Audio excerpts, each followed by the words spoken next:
Good evening, America. Good evening, everyone in New Jersey. I'm setting up this live stream now. Wanted to have a debate this evening, even a discourse with Anthony Miragliotta, and we're going to give him some time. He's running a little short. Hopefully he'll be able to join us. If not, I'll just talk off and we'll reschedule. Hopefully he and myself can have a couple of these banters, debates, whatever you'll have it back and forth. And just to inform people of New Jersey, the grassroots events that are going to be going on this next week, June 22nd, is going to be an online event. Jersey First, the organization headed up by Rosemary Becky, she is going to be having Holly Shapizi, a senator from Northeast New Jersey, a Republican senator, and she's going to be talking about the COVID mandates. There are still some COVID mandates that exist, and also parental rights. I wish the Westwood, I believe, parents have been reaching out to me, and I even asked the parents if Holly Shapizi and Alyssa, her chief of staff, I believe, over there, have been getting involved with the parental rights rallies with the Board of Ed and the library books, and the resolution being passed at the Board of Ed leader for Westwood. But she's talking to Rosemary Becky for Jersey First for the vaccine mandates and parental rights. So that's great. So can't ask for any more than that, right? Anthony just joined, and there we are. Awesome. Good to be here. Hey, Anthony, can you hear me? Yeah. Okay, great. Awesome. I knew I'd just give you a little bit more time and you'd show up. I'm just going to finish off the current events that I was sharing with people who will be watching this live stream. I just shared that June 22nd, Jersey First, Rosemary Becky and Holly Shapizi are having a live stream for vaccine mandates and parental rights. June 24th, I believe that's a Saturday, I'll be there at the Right to Life rally. And that is in Trenton. No, we can't do that. It'll be in Trenton, and that's at 11 a.m. And also June 28th, there is an event at Ridgedale Middle School, and that is Bill Spadea is going to be there. A bunch of local county leaders are going to be there. It's a mental health, addiction, and suicide awareness seminar that's going to be held there. So if anybody's involved in getting anybody interested in getting involved in New Jersey activism, message me and I'll give you more further details. This is being live streamed on my NJ First Ryan McDonald USA Twitter account, as well as my Ryan McDonald USA YouTube channel. So we'll have plenty of access. Hopefully it gets far and wide, and we'll have a little discussion, debate, banter about should we primary Tom Kean Jr. Isn't that right? Yeah, that does seem about right. And by the way, I'm glad you brought up those current events. I will be at the Right to Life rally as well as the Jersey First webinar with Holly and Rosemary. Oh, you are the live stream, right? You're going to be in attendance? Yep. Cool. As well. And yeah, we can just go right into it. You're going to be, I suppose, taking the negative, and I'll be taking the affirmative of primarying Tom Kean Jr. Yes, that's what we discussed. And if you would like, you can start. If you'd like to start first, I don't mind. All right. Hello, everybody. For those who don't know me, my name is Anthony Miragliotta. I am the host of the Anthony Miragliotta Show on Spotify, as well as a Republican political operative in New Jersey, where I worked on races all over the state. So my side of this debate will be that I believe Tom Kean Jr. should not be primaried, and there's a lot of reasons why. Well, number one, looking at his voting records, he has made actually a lot of good votes when it comes to lowering energy costs, condemning anti-Semitism, condemning the CCP, voting on legislation to keep your gas stoves, since the current administration wants to ban them. And another piece of legislation that he did vote for was the Parental Bill of Rights, which I know is something that a lot of conservatives do vouch for. And I mean, I'm probably coming from, I know your audience wrong. I know I'm probably going to be looked at as saying that I'm establishment or not. But I mean, I do not consider myself establishment. I do not consider myself anti-establishment. I'm just me. I'll support whoever I believe at the end of the day is the best candidate for the job. But what really is the centerpiece of this argument, my argument, is that the whole point, look, I mean, primaries are healthy. I like primaries. We should continue to have primaries because it gives the voters a choice of who they want. But when it comes down to primarying someone, like for instance, look what happened in LD3 when Sawyer decided to primary Durr, and she made her whole message about how Ed Durr is unfit to serve. Because when you make the whole argument that you're primarying the incumbent from your own party, that they're unfit, they're not conservative enough. To me, that's not a good message for wanting to primary someone. Of course, people want to verse someone because they think they can be the better person at the job, but I think at the end of the day, you have to come out with your own message of what you think is the best reason why the voters of the district should vote for you. That's it. Okay. And I'll be in the affirmative to primarying Tom Kean Jr. and myself growing up in the region where he's represented, and he's been on the ground with the Republican Party. You yourself identify as a Republican, right? NJGOP Republican, right? Yes, I'm a registered Republican. Right.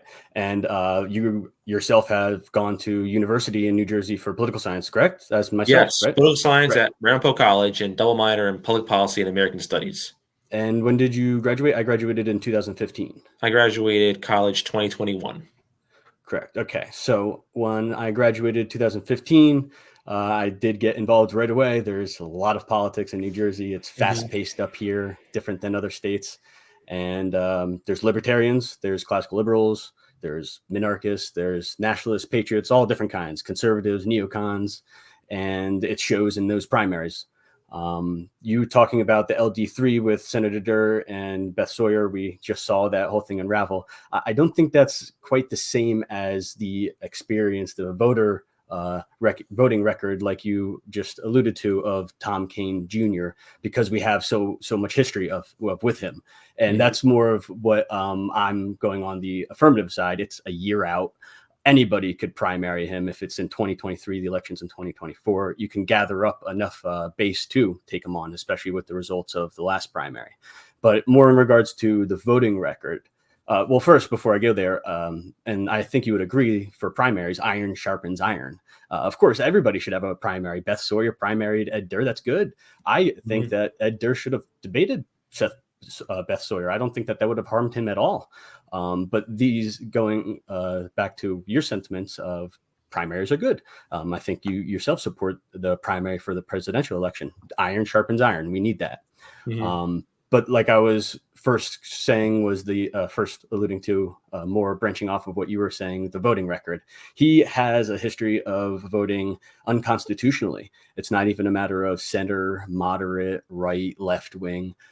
He's a politician. He's going to vote with the left and the right to negotiate. He makes bad negotiations. As of early as 2018, he voted as a senator in New Jersey for the Extreme Risk Protection Order. Red flag gun laws. People can have opinions about that, whatever you want, but judicially standing, it's unconstitutional.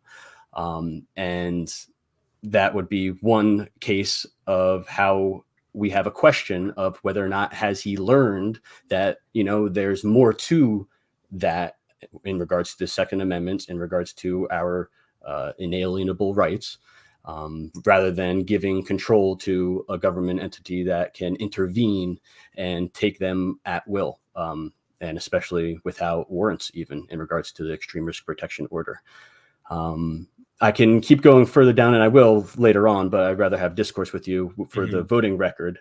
But I myself do activism in New Jersey. I talk to everybody, go to the NJGOP huddle ups in 2019, local Republicans, leaders, enticing populists, libertarians, conservatives to get involved with the party. And people that attend those places, they don't have nice things to say about Chris Christie. They don't have nice things to say about Tom Kean Jr. because they're not of the party. They're not of the establishment. They're not vote down the ticket red Republican. And I want to talk with you more about how you said that people don't vote in the general, and that's a reason why candidates can lose. I think that there's more to that, but we'll talk about that as well. There's a lot to talk about. Yeah, But there is. my activism, I have the Murphy administration admitting on film. I have it covertly of it being them themselves even thinking it's unconstitutional. I have it. I tried to provide this volunteer work that I do to Tom Kean Jr. and his team throughout 2020, 2021, and 2022, and it's just crickets. Just going more to say of how it's not as peaches and creams as some people may put it out this make it out to believe. I know that you said that a lot of people love him. Everybody that you've talked to thinks positive of Tom Kean, which I'm sure all those doors you knocked on, they did.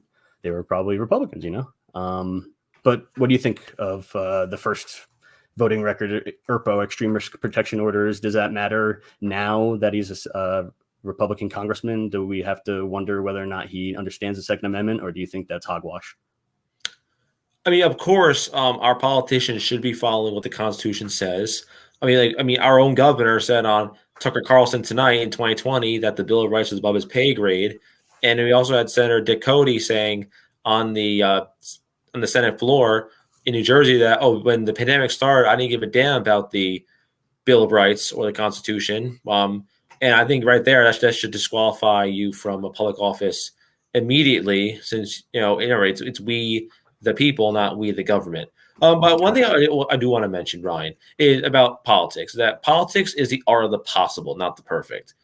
And what that simply means that at the end of the day, the people that we're electing to represent us, we know they're not going to be perfect. Of course, they're going to vote on stuff that we probably don't agree on. And that's why it's up to us at the end of the day to reach out to our office and say, hey, I didn't like the way you voted on this. Just make sure in the future I prefer you to vote this way. And I've done that with the people who represented me and the people who necessarily I know personally. And I, like, for example, a good example would be when it's currently Deanna Fuccio, current Assemblywoman LD39, she voted for this pro-choice legislation. Next time I saw her, I told her, Deanne, I like you, but I didn't like the fact that you voted for this legislation. And she listened to me. She was very respectful.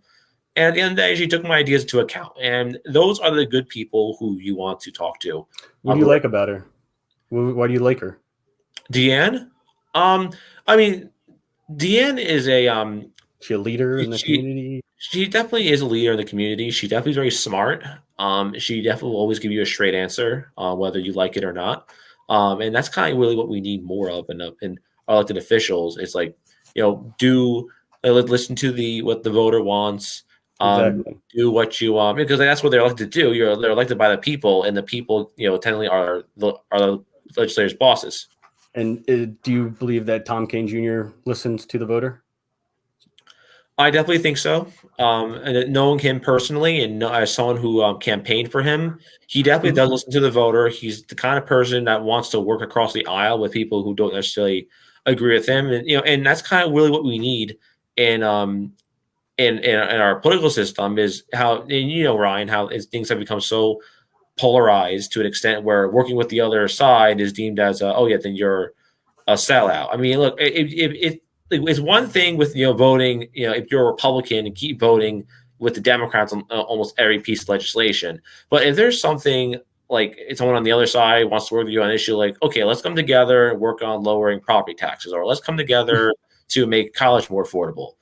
At the end of the day, I think bipartisan stuff, it works perfectly. Like the anti-Semitism bill that Congressman Mike Lawler put forth in Congress, that passed overwhelmingly with receiving about 413 votes. Like, that's the kind of votes that I want to see come out of Congress in DC and in Trenton.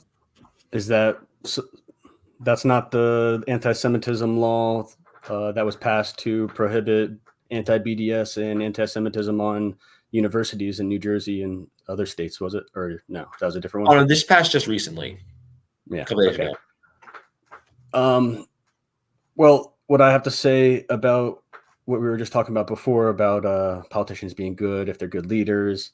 You said you worked for Tom Kean Jr. I live in the district. Again, Tom Correction. Maliniski. I worked for Tom Kean through the RNC Victory program last year when I led their Hunterdon County field efforts. Mm-hmm. How many doors you hit? Ooh, wow. We hit, I would say, about For you, 45,000 door just knocks wondering. and 135,000 phone calls, which is both the most Mm. phone calls and door knocks Hunterdon County ever made. And it's not in second place, isn't even close. You're right. I'm just trying to understand how many people you talked to in the district. Like, how many did you Yeah, I talked knock to, on? at this point, if I know an exact number, I mean, Yeah, obviously too many to count, but we hit around 45,000 door knocks, 135,000 phone calls. okay.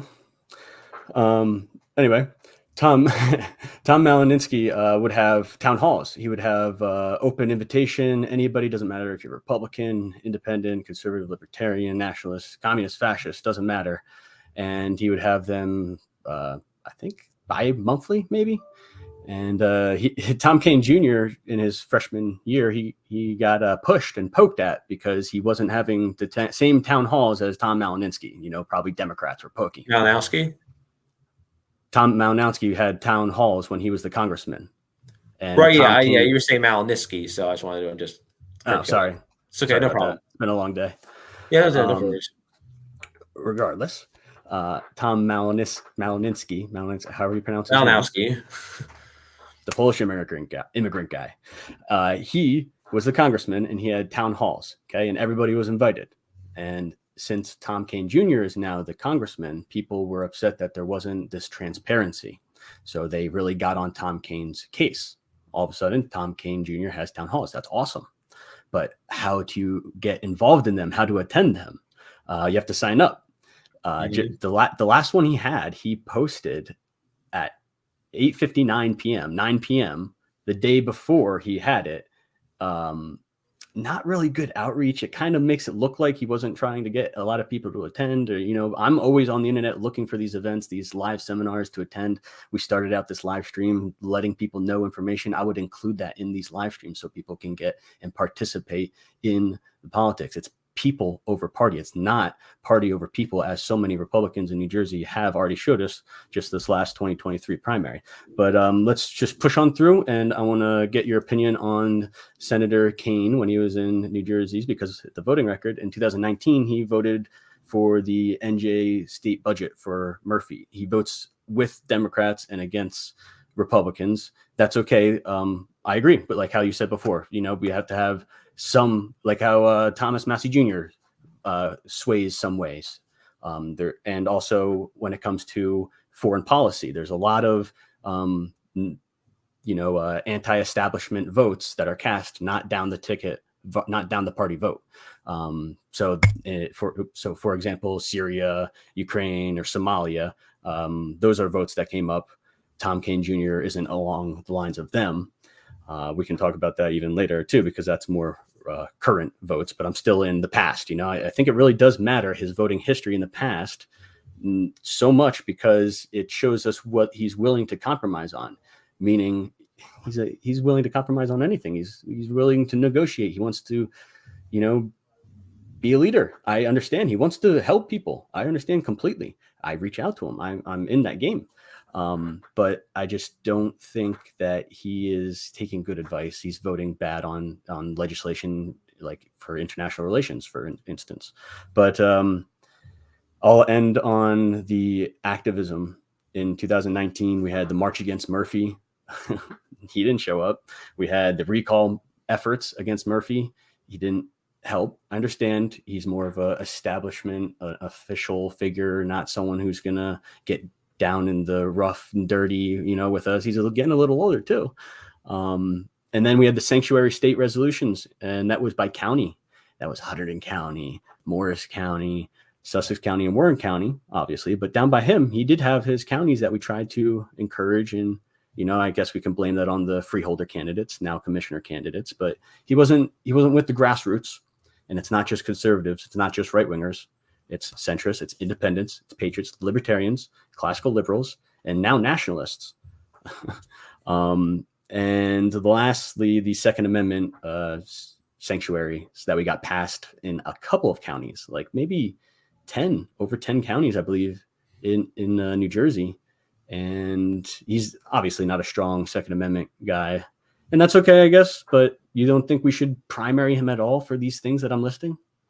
Oh, well, first of all, I just want to correct on one of the things I said Sure. earlier. So when I was the FO in Hardin County, we actually made 40,000 door knocks, not 45,000. So 5,000 off a bit. But what you're saying, so that's obviously what you're saying right there. Obviously, a lot to unpack. Well, first of all, I think that we said about the town hall, how I posted it around 8:49 p.m. I mean, again, if that is true, and you can obviously correct me on the narrative. Is that, if a politician is going to hold a town hall, they should at least give the voters like a lot more leverage time. But again, I don't Could be work staff. for, yeah, exactly, the staff. I mean, so really, so who would that really kind of fall on? Probably the legislative staff. Again, Yeah, I don't work for Tom Kean, so I can't really say what's going on in his legislative office. But I mean, I do know people who work for him currently. But yeah, I mean, if they want to come on, defend the narrative more than I can on this, then I guess reach out to them. But I mean, I can't really speak on behalf of what their office is doing, since I don't really work for Tom anymore. But I mean, the other things that you listed about how he didn't, how he's not a Second Amendment guy, and how he didn't show up at the March for Murphy. Again, I mean, you can probably speak on that. I mean, I can't really. Because I did actually go to a protest in 21. We're protesting Phil Murphy's mandates. I'm sorry, no, not 2020. It was, summer of 2020, and look, I mean, mostly it was really just all grassroots people there. Yeah, Billy Prempe was there too, nice. and it was a really good day. And of course, we all have the right to protest whatever we see as fit. But Was Tom Kean there? he was not there, actually. No. Hmm.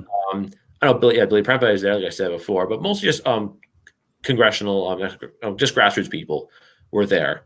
But I think what you're trying to say, yeah, I get, a lot of Republicans like, we all like to, have our firearms, have a right to protect ourselves, right, to own a gun, and about the budget too. So about the budget, of course, now if most people are watching know that the budget has increasingly gone up since Phil Murphy has been governor. Because when Christie left office, it was like 34 billion. Now it's like over 50 billion. Mm-hmm. So, and when the government takes in more money, when their budgets increase, that means that's less money that's going to be kept in the taxpayer's wallet. And at this point, really, the budget will continue to go up as long as Phil Murphy is going to be our governor.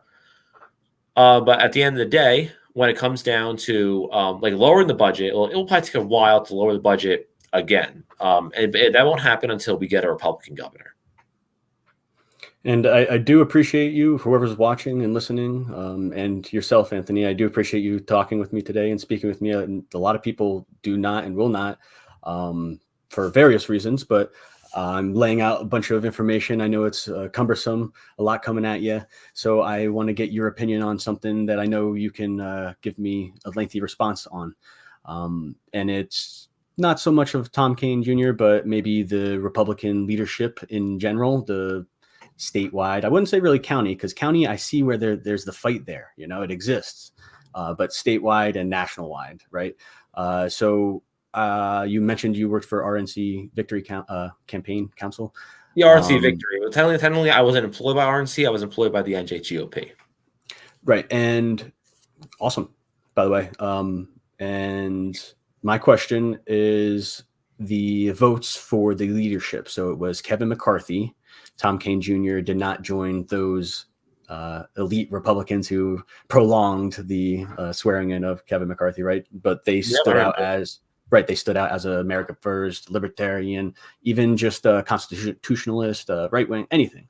Just anti-establishment, dissidents, and Tom Kean Jr. didn't join them. That's fine. Donald Trump supported Kevin McCarthy. He calls him my little Kevin. Plenty of people support Kevin McCarthy, but there were some people that pushed back, and I know you as well pushed back really hard on the Ronna McDaniels. And pushed for Harmeet Dillon. I know me and you had a conversation back and forth, and we can maybe talk another day of Bill Palatucci, who is the national Republican representative Yeah, for RNC New National. Jersey. For New Jersey, right? And Yeah. he took maybe your approach as well. We need to change Harmeet Dillon, not Trump's guy. And or no, not Trump's girl. Sorry. And it was Tom Kean Jr. as well. She came to New Jersey to campaign for him in 2022, but he definitely likes the leadership that she's been doing, I suppose. What's your take on the leadership? Let's go with that. Oh boy, I mean, I can go like all day about Republican leadership at the state and federal level because I mean, as you know this, Ryan. I mean, I definitely think that we need new leadership, national and statewide. But first, let's talk about federal since we brought that up. So, looking at last year's midterms, Republicans really underwhelmed last year, and a lot of people, including myself, were saying, you know what, this is a slam dunk year for us and we totally butchered it. And there were a lot of winnable races that we could have easily won, like the Nevada Senate race with Adam Laxalt and Dr. Oz in Pennsylvania. Those are two easily winnable races, and we could have gained ground in the Senate, even in Congress too. Even in New Jersey, in New Jersey CD3 when it was Bob Healy versus Andy Kim, Healy had the best ground game out of any congressional candidate in the country. And I'm pretty sure it probably includes Senate too. And Healy ended up losing by a very sizable margin. But around a couple of days after the election results all ended, so really actually after the runoff, after Herschel Walker lost to Raphael Warnock, that is when I started saying, you know what, we need new leadership at the RNC. I do not think that Ronna McDaniel has what it takes to be chair again. So that's when I started pushing very hard for Harmeet. I mean, I showed my public support for Harmeet on Twitter by saying I wholeheartedly support her for chair, and I invite her to come on my podcast, add her on. And I would say she was probably at the time, but I think probably still is the most the person with the most political clout I ever had on my podcast. And it was a big deal having her on. A lot of people, were saying, "Oh yeah, nice. How did you be able to get Harmeet?" I'm like, well, I just reached out to her on Twitter and I asked her if she wanted to come on. She was very enthusiastic and said yes. But then end of January is when the RNC results happened, and I rang a notification on my phone from Fox News that the RNC decided the new chairwoman or chairman, whatever you want to call it. I'll say chair for now. I opened up the app, and they said that Ronna McDaniel got reelected as chair. I was just devastated because I was thinking that the year we just had, where we could have easily picked up 250 to 260 seats in the House, we're now electing the same chairwoman that originally in 2018 we lost the House. Then in 2020 we lost the Senate and the White House, and now we just narrowly got back the House in 2022. And I'm seeing what people are saying, like especially I was watching Charlie Kirk's tweets, and now people are saying that the Republican Party has contempt for their voters. The Republican Party, the RNC voting members think that November 2022 was a raging success and it was historically good. When people like us, we both know that was not the case. It was not historically good. It was not a raging success. I mean, of course, picking up the House is also a good win right there, but we should have won the House by a lot more points. So I really think Harmeet should be the chair right now. I believe Ronna did say that she will not seek another term, but again, I think that we'll have to wait and see what happens in 2025. But I really hope that in 25 we pick Harmeet to be chair, whoever decides to run, because Ronna's chairmanship has been a total disaster. But then you want me to talk about state, right? Yeah, just real quick before I forget, and then you can branch off of it, because it's ironic that you said that people were saying, like us in New Jersey know that New Jersey didn't fare too well, even though that the National is saying that they did, right? You said that? Yes. There were some RNC vote members. This is according to Charlie Kirk's Twitter. Right. Yeah, there are people telling him in New Jersey, but there's people, but also off my point, I was saying that in New Jersey, Tom Szymanski and the NJGOP, I can't tell you how many letters I get of them saying how successful they have been this year, how many districts and seats they have flipped and turned, when in reality it's not even contended and they were going to win anyway, something like that, or it was just a redistricted and that's why it ended up happening. And so that is just what I had to think about with the leadership in the state. For Harmeet Dillon, I liked her, but how you're saying that she had Charlie Kirk behind her as well. I watched her up on that stage, the TPUSA stage, Charlie Kirk stage with Tim Pool when she was really grinding hard for the campaign to be RNC chair. And she admitted up on stage, she didn't have a plan. She just knew that somebody had to challenge the establishment, which everybody was all psyched up about and everything. I was psyched up about it too. But she didn't even campaign, I don't think, for an entire year. It was definitely half of a year campaign. One person who I do see who did start early, and this is my whole point with primarying Tom Kean Jr., it's a year out. If you don't start until 2024, the year of, you have to have name recognition at least. I myself report on this and share publicly that I contacted Phil Rizzo in 2022. I came back from running a campaign down in Jacksonville, Florida, contacted Phil Rizzo, said, "You're going to run in 2022. We got to get ready." In 2021 Christmas time, I keep hitting my mic, turning into 2022, you got to be on the ground. He didn't start until a month or two, I believe, after 2022 started. And it's remarkable. I have this saying too, United States of amnesia, but some campaigns really don't even exist for that long. And I'll end here. One person who I haven't agreed with on policies, or I have to look into it more, philosophy, political wise, but I'll give her credit. And this is the whole point with primarying Tom Kean Jr. Shirley Cusick, the senator or candidate, Republican senatorial candidate. She started her campaign at the end of 2022. Mm-hmm. That's all I can ask for, because I'm telling you, I watch Republicans start the year of the election that they're going to try and primary another Republican. Like, what do you do? So I'm congratulating, and I'm going to be looking at Shirley's campaign, also Greg Neal, but Shirley was on the ground hitting hard at the end of 2022. Sorry if I talked a little bit much, but about the state leadership, if you want to say some stuff. Yeah, I mean, to your credit for mentioning Shirley, Shirley is a great person, great candidate, and she's the real deal. And when I see a candidate that I know is the real deal, then I go all in. And like I said before, when Ryan was talking, I did endorse Shirley. I do think she's the best candidate beneath for the job, and she's actually the Republican frontrunner for Senate. Because I know Dan Cruz is also in the race, but I mean, he isn't really running anything of a serious campaign. But I think right now Shirley's probably the obvious front runner. I'm really seeing anything that Dan Cruz has been doing. But that's what I'll just say. Shirley definitely is the front runner. But now let's go back to the state leadership. Real quick. I'm not going to let you go. Real quick, just one question. Do you hint at all of a Con Inc. influence in Shirley's campaign, in your opinion? A Con Inc. What do you mean? Conservative Inc. Okay, so you're saying that Shirley is a conservative, you're saying? No, Con Inc. is a acronym for Conservative Incorporated. It's to say the corporate side of the conservative movement, the TPUSA sides, the really millionaires, the ones that'll get all the funding just because they won't say certain things. They'll stay in line. Is that, in your opinion, is she in that camp of Con Inc., or is she more of grassroots America First? Or is she in a different camp too, that you can describe for us?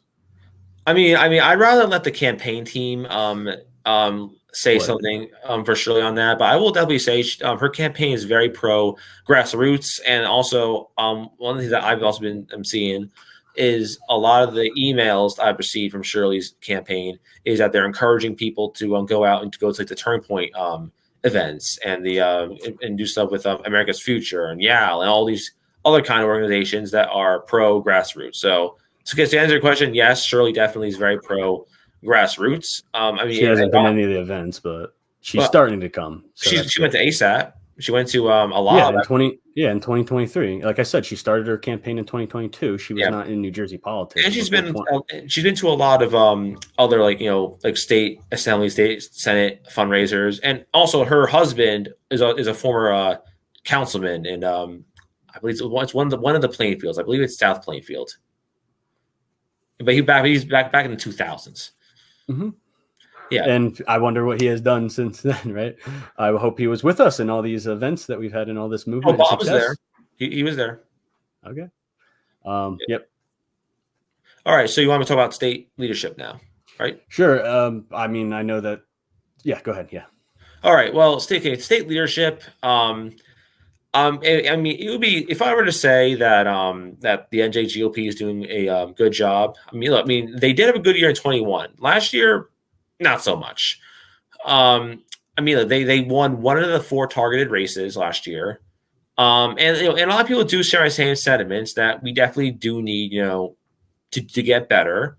And I think it all really starts really at like vetting good candidates, vetting people who have an ability to win in November. Of course, like I said about Palatucci, I give Bob Hugan and Bill Palatucci a lot of credit for voting for Harmeet. I mean, even and down in South Jersey, Ocean County, our only rep to vote for Rana was Guinea Haynes, who's also Ocean County commissioner. Anyway, that's just the facts of the case. So just please do you think it's weird that on every single tweet that Bill Palatucci had endorsing Harmeet Dillon, that he had a hashtag anybody but Trump on it? Do you think do you think that was weird, or do you think that had anything to do with his motives? Maybe because I think you have different motives for endorsing Harmeet Dillon than Bill Palatucci. Well, I also endorsed Harmeet because I know she ran a platform because she wanted to fix the RNC victory program. Cool. And I mean, also another thing too, and this is not just in New Jersey, but victory programs are very goal oriented, and a lot of the goals are unrealistic. Like in the last week up to election day, the goal is like in 4 days to reach 15,000 door knocks, which is especially like in a county like Hardin County is like near impossible.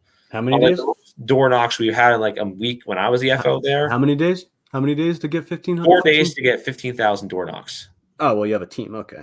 Yeah, well, the team I had in Hunter was very small, but we were able to get a lot done with a very small team. I feel like having saying. I mean, one person should be getting 150 doors a day, easily. Each person. Yeah, 150. I mean, that was minimum for every time I did it. Yeah, 150 doors is very reasonable. But anyways, I think going back to the state leadership. Oh, you want to say something? No. I was saying per day, but yeah. Oh, yeah. So there would be some days, of course, we had our goals for the week. And, again, of course, we had, the job was to meet goal. I mean, did I meet goal every week? I mean, I didn't. No, but my candidates still won. All my county candidates swept. And we flipped Tom Kean, to get into Congress, flipped CD07 red. But I think a lot of things, like the RNC, the NJGOP and RNC are always open to, they should always be willing to change what went wrong and how they're going to fix it.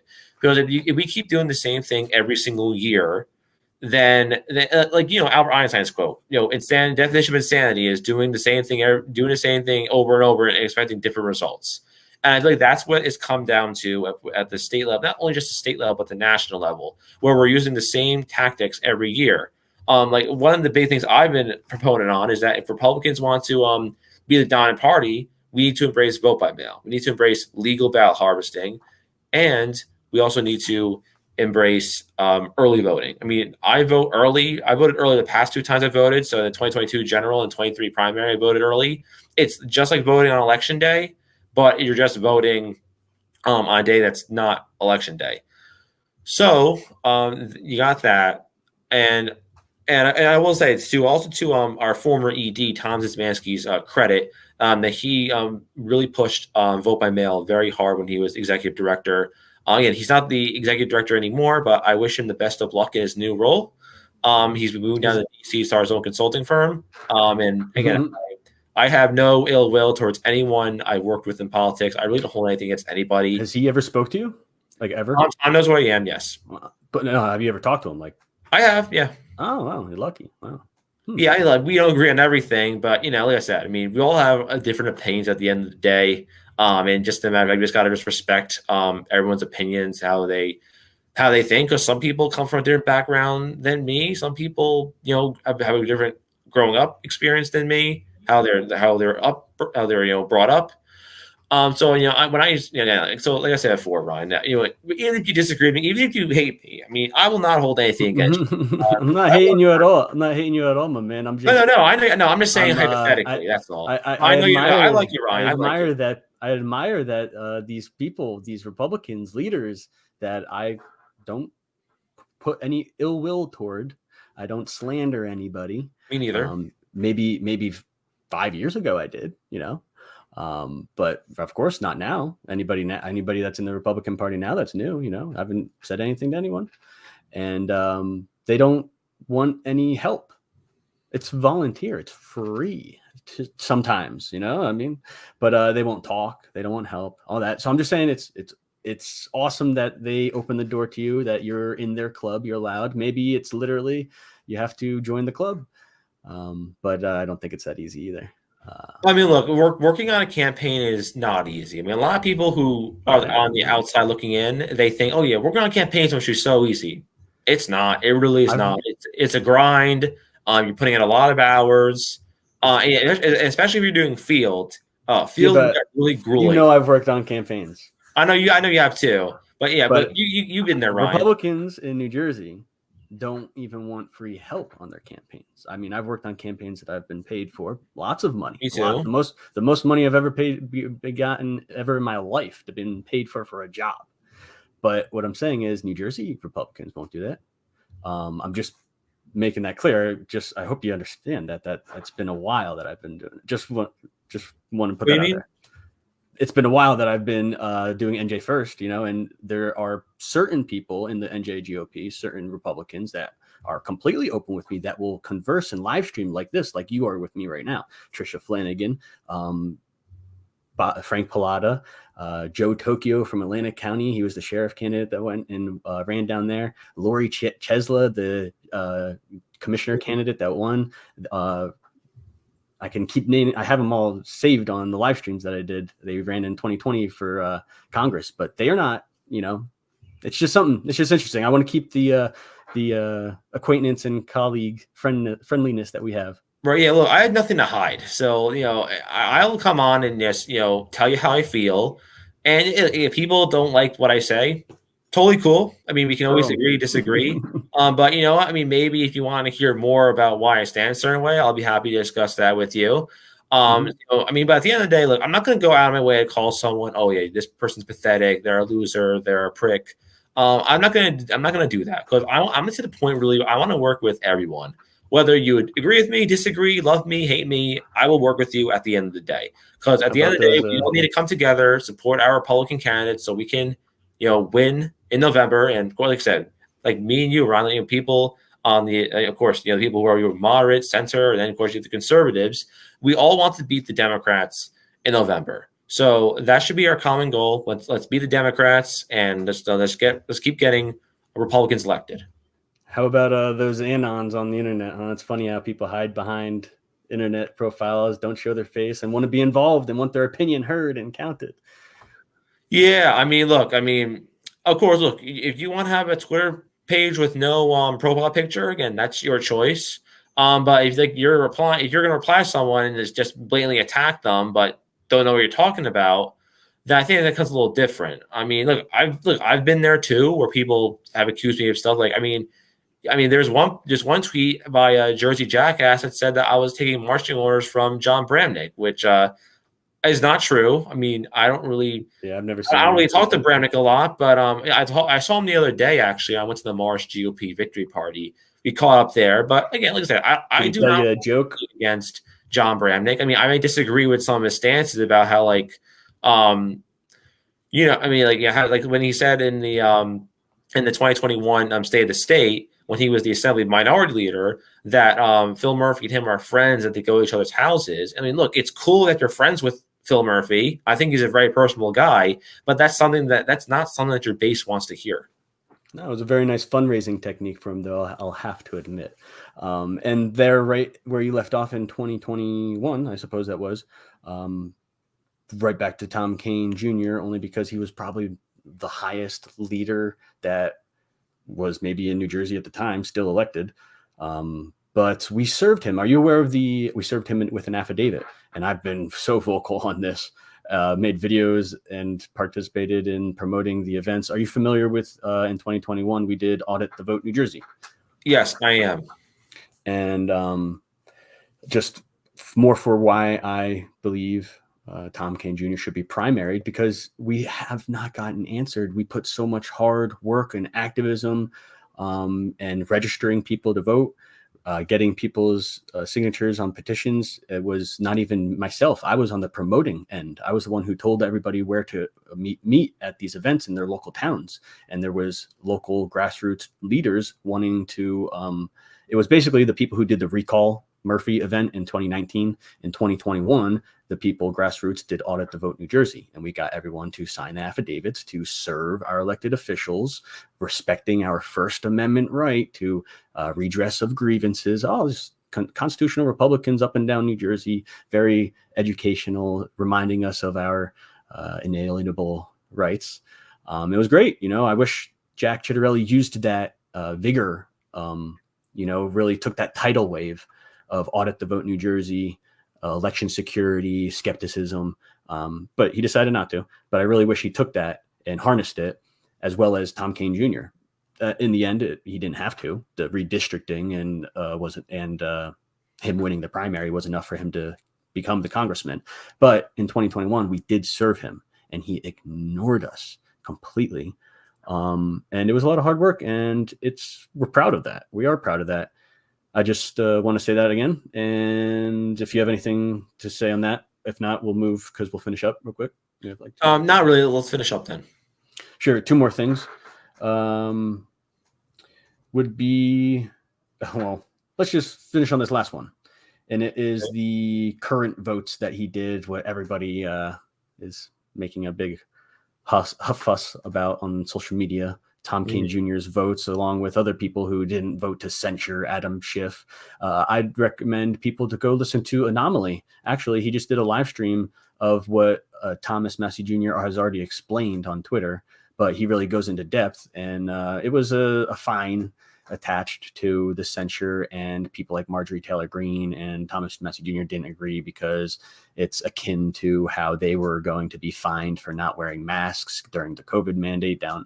So there's more to that vote than just the censure. It turns out they're going to amend it and just come back and vote for it and censure him anyway. Yeah. It's so that one, you can let it slide. I don't know. I wouldn't let slide, but you revisit it. So before I let you go, the second one was the ATF pistol brace. Right. I'm sure people can walk around that at all. It's the Second Amendment, but also for older people, obviously the risks. It's not a far-fetched tactical attachment. So him voting that was bad, and even people like Thomas Massie Jr. gave great speeches on the floor of why it's bad, and he voted no. There's plenty of Republicans that vote no, but your point suffices, saying that he's a moderate. He's going to vote both ways, but for gun control and stuff, that doesn't matter. That's unconstitutional, whether you're being moderate or anything. And if you want to talk on that at the end, you may, those two.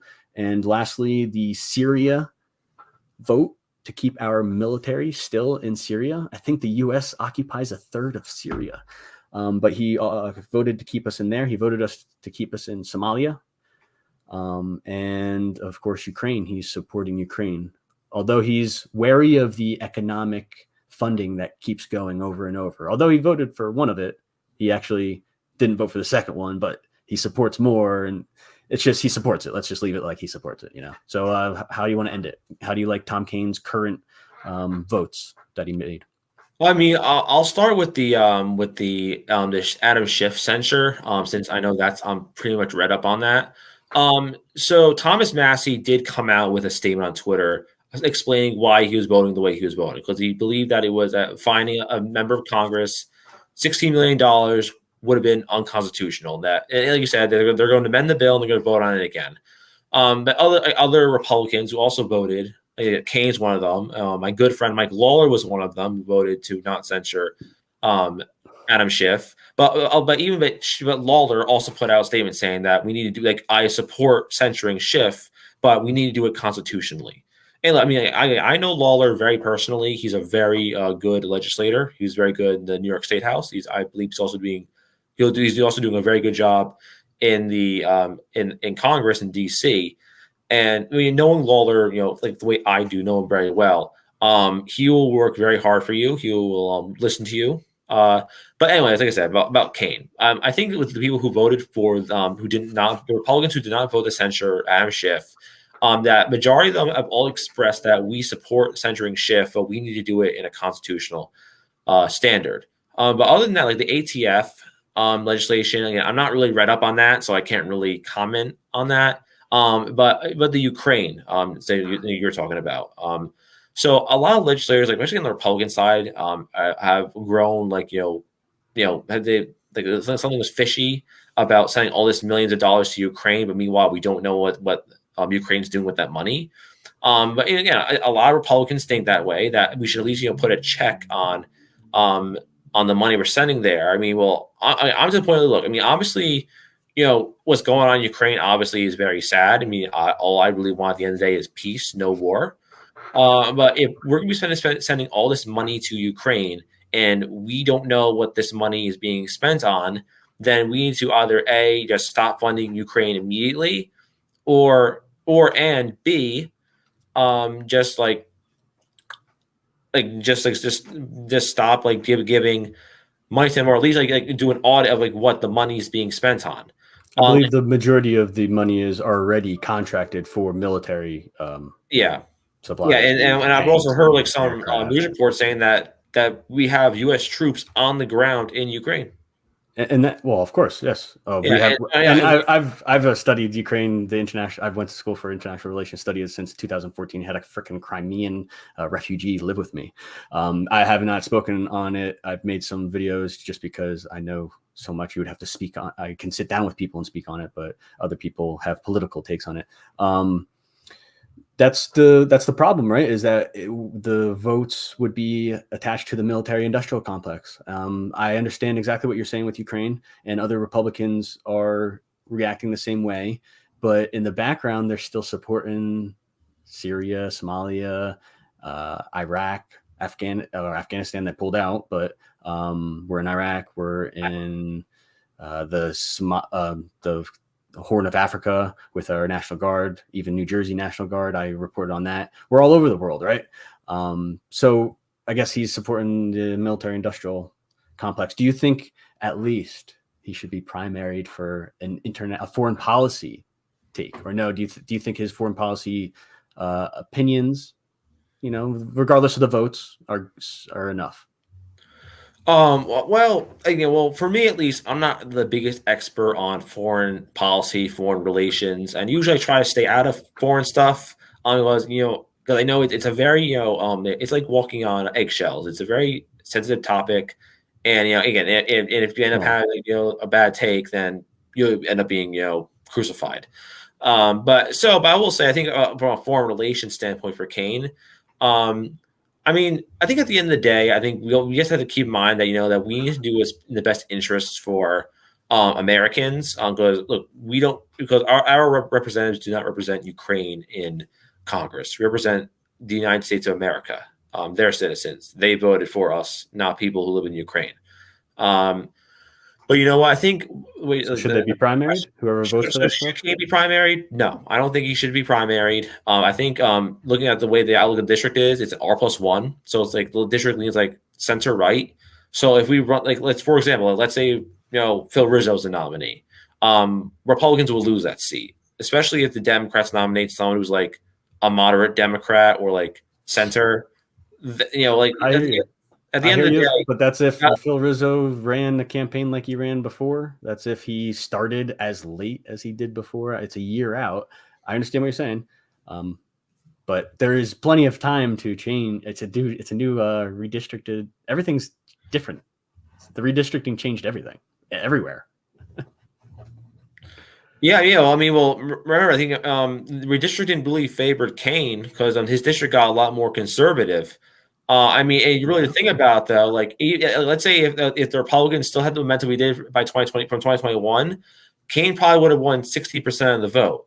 But what happened? Well, The abortion issue really hurt us with Roe v. Wade. And look, I mean, I am one that really hates to admit it, but I mean, it is the case. I mean, Republicans have been losing on the abortion argument for a very long time. And the reversal of Roe v. Wade, again, it was a good judicial win for the Republicans, but it hurt us in the general.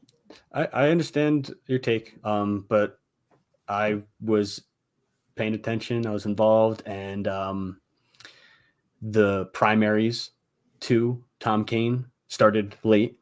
There was no primary. It was even more a split primary. And even more than that, I'll say that Tom Kean didn't show up. He hid in both 2020 and in 2022 so much that the New York Times and local news even reported on it. His strategy was to say less. And yeah, I agree, because I was shocked too of how much he did not show his face during campaigning, how he didn't speak to the public and all that. That's why I think he should be primaried. But how about if you give the rest of the year to at least have to have Tom prove to you or other people who think like you say, oh yeah, well he's hosting more town halls and all this other stuff. Like I'm sharing your sentiments. Then would you reconsider at the end of like 2023, or you still want primaried? If again, as of like 2018, I started NJ first. If they had reached out at all, if they've I live here, there's nobody in Warren County that went to school, university for political science and graduated as a millennial. I reach out to them. I'm at the same events. If they ever, as I say in 2022, as I tried, take my olive branch, I'm reaching it out to them. I'm doing all this stuff. If they were ever to do that, I would maybe consider it. But also,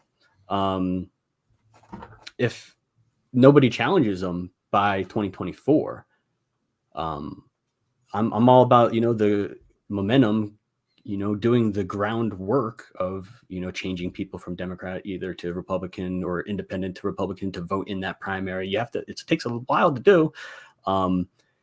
If they don't primary them after 2024, if someone starts their election after 2024 to primary Tom Kean Jr. in June, it's not a real primary. They're grifting, if you want to say that. Sometimes it's not a grift. Sometimes it's them just being involved for the first time in politics and they want to try and throw their hat in the ring. But that's why there's plenty of time. You start now, you primary them, and that's an actual primary. But if nobody until 2024, if he wins in 2024 in the primary, Republicans, conservatives, if you don't want to vote for the Democrat, you can vote for Tom Kean.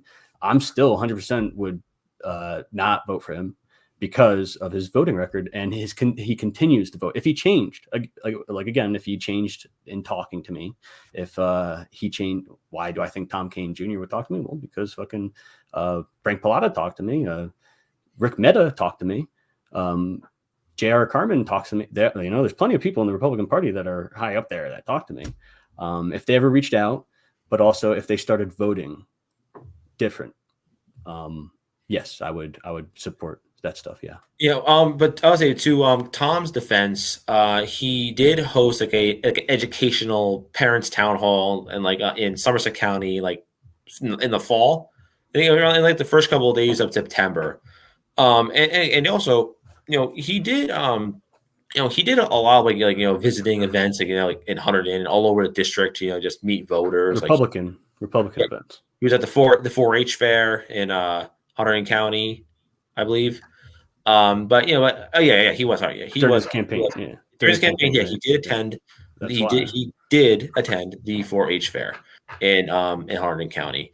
But other than that, though, I mean, I think Tom is just doing the best he can to meet the voters and meet the people who he represents, so he can represent them the best way he can in Washington. But like like the title of this episode is, you support primarying him. I don't support primarying him. Because I think at the end of the day, my main question is, well, if someone's going to primary Tom, like who would it be? Because other than that, I think all the other people who would primary Tom would have hardly any name recognition, and some of them probably won't even have any money.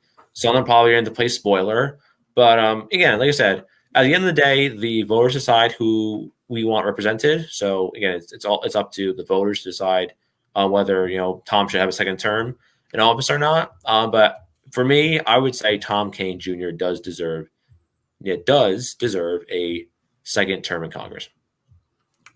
Fair enough. And I hope to have you back on my social medias, and I hope to make something of it myself and, really get maybe a show going or something like that for NJ First Podcast. How I have that channel going, maybe a live show. But thank you for joining and giving me your take, and for the discourse. I hope you come back and we can talk again. And maybe you can come back and we can talk about who could possibly challenge Tom Kean, and if they have no chance at all. Going off of just last year, Eric Peterson, maybe he would get back in, but it doesn't look like he'd get in any time soon. And I don't know if there's going to be any other people who would be able to contend it, but we'll leave that for next time. How about that? Awesome, Ryan. Thank you so much for having me. Anytime, I'll be glad to come back. All right, cool. And whoever's watching this made it to the end, follow me at Ryan McDonald USA on all social medias, at NJ First on all social medias. And Anthony, you want to shout out your social medias and whatever?